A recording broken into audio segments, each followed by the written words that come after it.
काल संसदेमध्ये बोलताना राहुल गांधींनी समस्त हिंदू हे आतंकवादी आहेत असं एक विधान केलंय, त्याचा या ठिकाणी आम्ही निषेध करतो। आता या हिंदू सणातले हिंदू हे सगळे महत्त्वाचे आहेत आणि त्यांना जर असं कोणी म्हणत असतील तर त्या राहुल गांधीला जगण्यात काही अर्थ नाही आहे। त्यांनी खासदारकी सोडून द्यावी आणि संदेश घ्यावा असं आमचं म्हणणं आहे। काल संसदेमध्ये राहुल गांधींनी हिंदू हे हिंसक आहेत असे जे शब्द उच्चारलेले आहेत त्याचा आम्ही भारतीय जनता पार्टीच्या वतीने निषेध करतो। बोलता येत असेल तर व्यवस्थित बोलावं, नाहीतर बोलू नये, नाहीतर त्यांनी संसदेत खासदारकीचा राजीनामा द्यावा।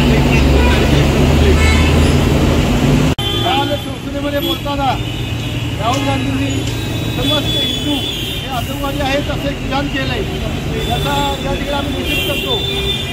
आता या हिंदू सणातले हिंदू हे सगळे महत्त्वाचे आहेत आणि त्यांना जर असं कोणी म्हणत असतील तर त्या राहुल गांधीला जगण्यात काही अर्थ नाही आहे।